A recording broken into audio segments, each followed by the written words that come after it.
E aí, pessoal, beleza? Eu sou o Lucas Doug e bem-vindos a mais um vídeo. Deixa eu te fazer uma pergunta. E se eu dissesse que a estrutura de dados que você mais usa, que é o basicão de toda a programação, é também uma das piores e mais lentas que existem?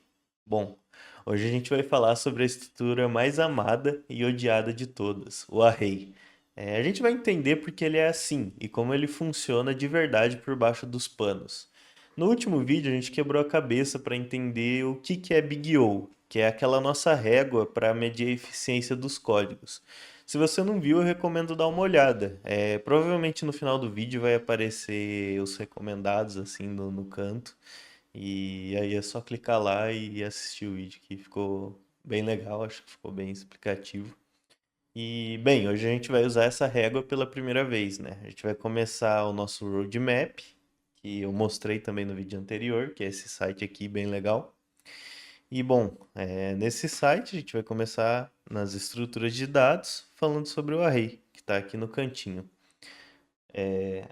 A gente vai usar o array todo dia, mas a ideia de hoje é entender por que ele é, ao mesmo tempo, insanamente rápido para algumas coisas e um pesadelo para outras. Então, bora lá. O que é um array? Pensa no array como se fosse umas gavetas, uma do lado da outra, dessa forma aqui. Desenhar. Ficou feio, mas a ideia é essa. São várias gavetinhas, uma do lado da outra. Cada uma dessas gavetas guarda um dado. Esse dado pode ser um número, um nome ou qualquer outra coisa.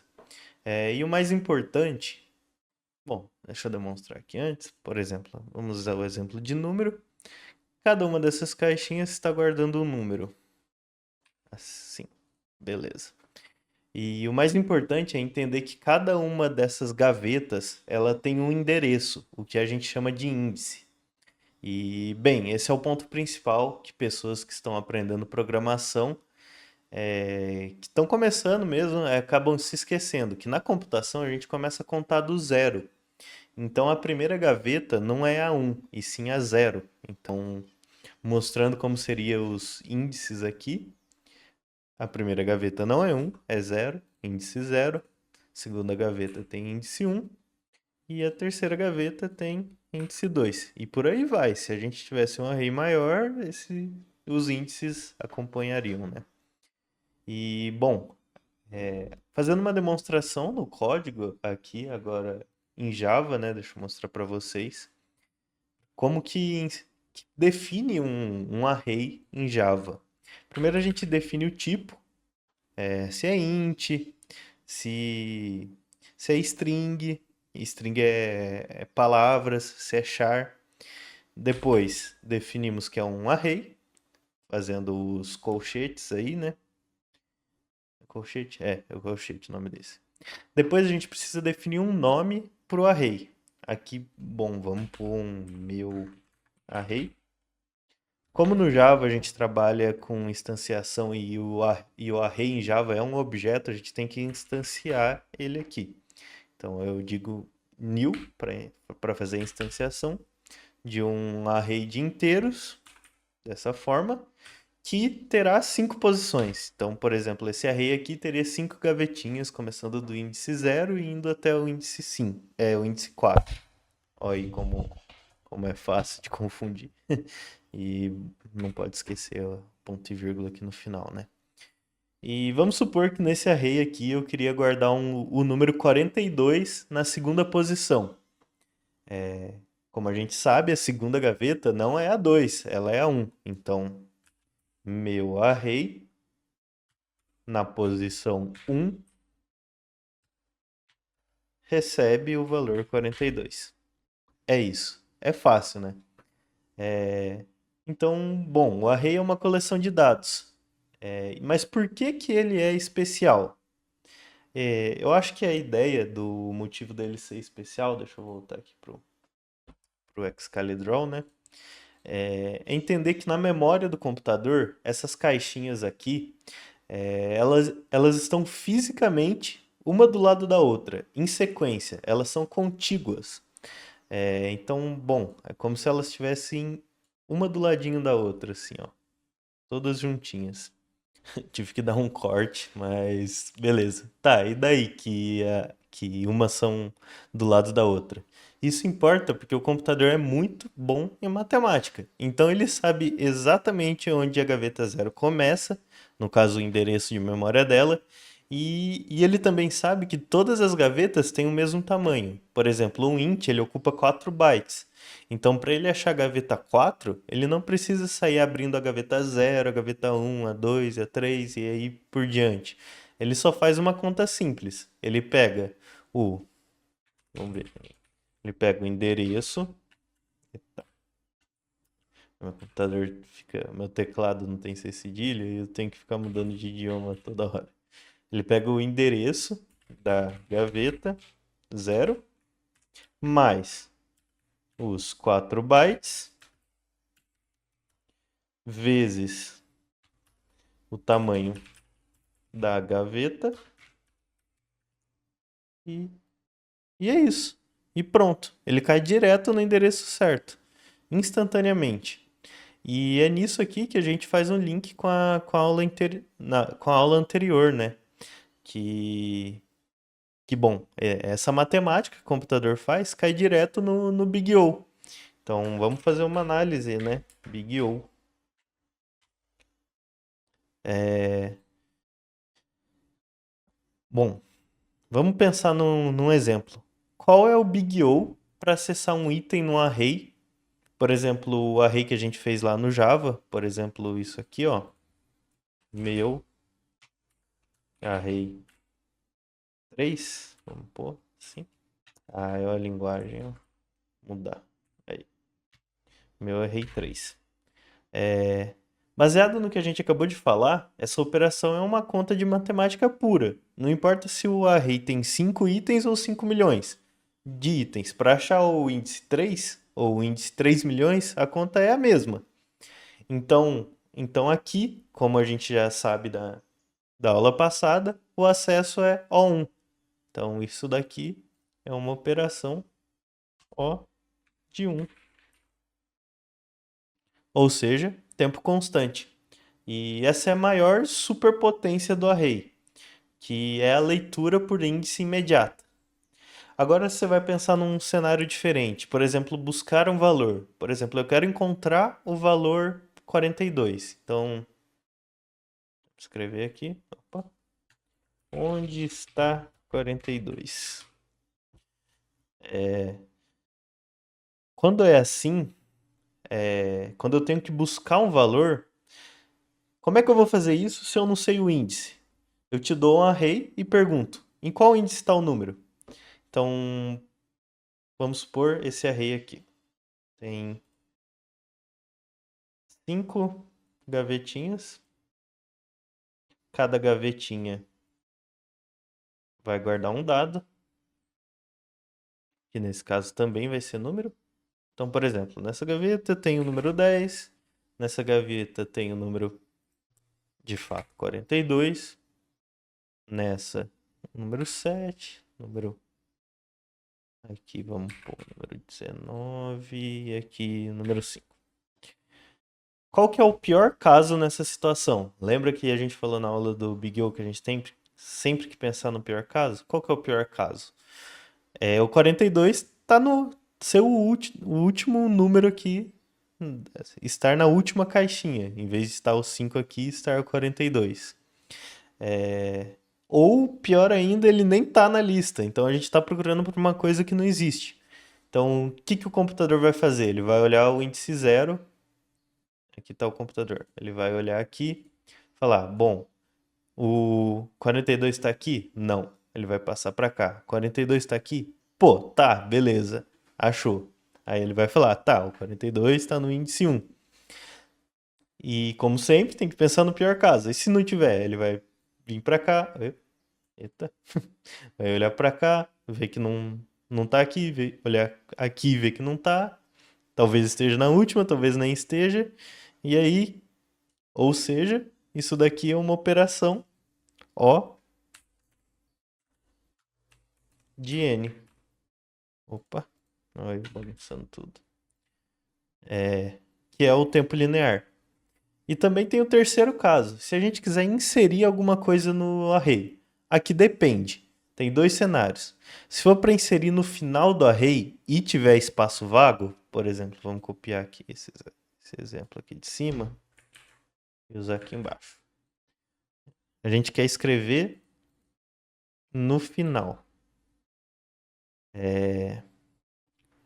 Isso daqui é tranquilo, porque a gente vai falar pro computador, tá, vai lá na última posição que tá vazia e escreve. Então ele vai vir aqui e escrever, por exemplo, 5. Isso é O de 1. Agora, e se eu quiser inserir um item novo no começo? Em vez de inserir aqui no final, inserir aqui no começo. Como é que fica?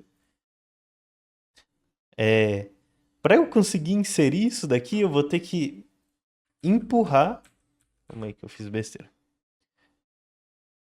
Tá vazio aqui, ó. O que que eu vou ter que fazer para inserir aqui onde está o 10? Eu vou ter que passar o 19 para cá, passar o 7 para cá, passar o 42 para cá, passar o 10 para cá e aí só depois eu vou conseguir inserir um valor aqui. Então, bom, isso é um dos piores casos, né? Ou seja, eu tenho que mover n elementos, porque pode ser um array de, de tamanho infinito, a gente definiu o tamanho do array. E a inserção no começo pode ser algo lento. E é aqui que o array se torna lento e ruim. Novamente, aqui tem tempo linear, O de n. E, bom, para remover, a lógica é a mesma. Se for para remover o último, no caso agora é o 19, O de 1, remove de boa. Agora, se eu quero remover o 42 aqui, eu não posso deixar um buraco aqui. Então, eu tenho que trazer o 7 para cá, trazer o que estava no último para cá, e aí, beleza. É isso, entendeu? E aqui, novamente, O de n. Então, bom, a ideia é que na remoção é que eu não posso deixar buraco. Então, no pior caso, eu tenho que mover n elementos de novo. E, ou seja, O de n. Ainda também existe outro cenário, que são no caso das matrizes, ou então os arrays 2D, de duas dimensões. Matriz. Imagina aquele array que a gente tinha aqui em cima, só que dentro de cada casinha dessa tem outro array. Então é como se tivesse mini casinhas aqui, ó.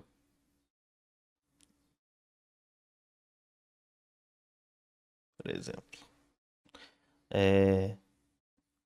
Vou demonstrar em Java como se declara uma matriz, né? Vou voltar para cá. É bem parecido para declarar uma matriz. A gente tem que dizer o tipo, vai ser uma matriz de números inteiros.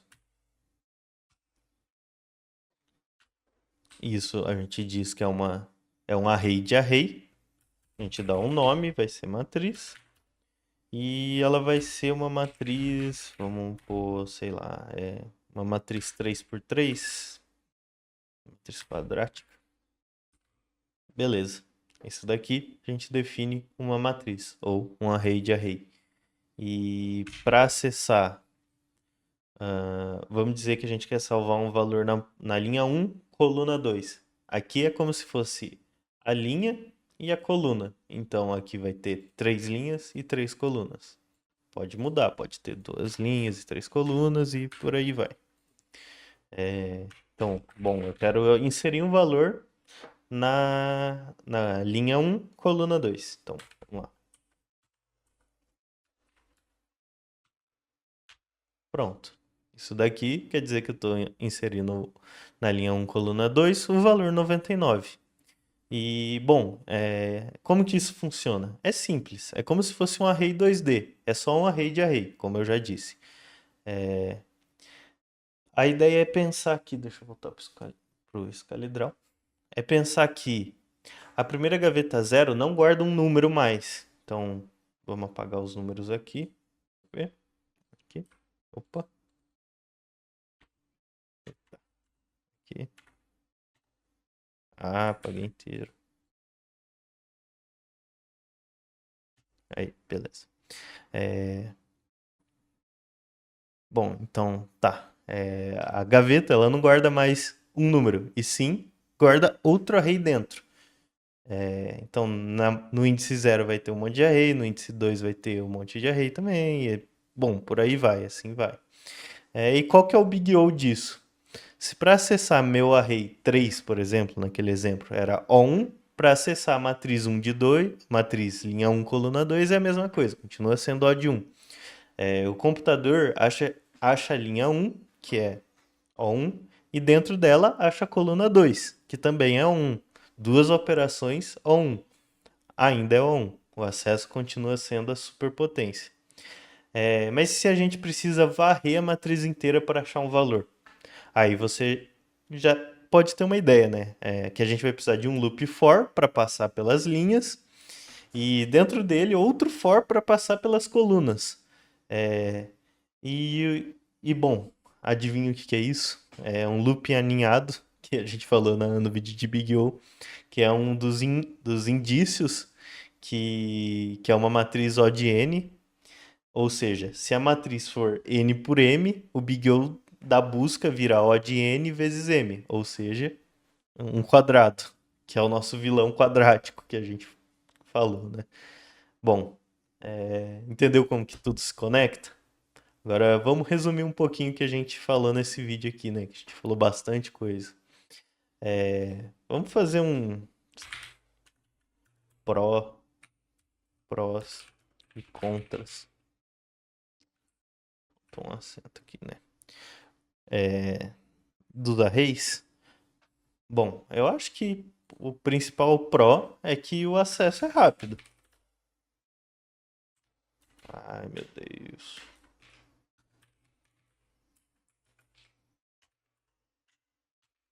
Acesso é rápido.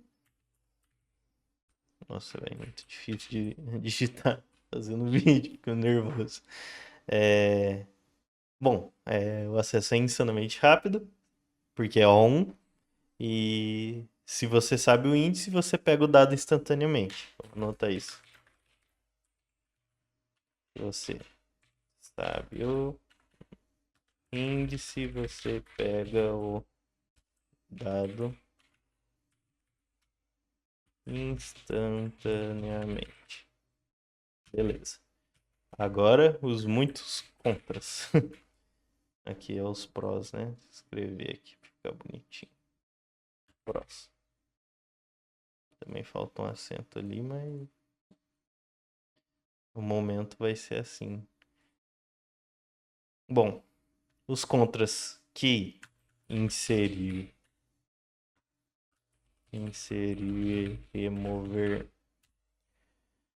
é um pesadelo.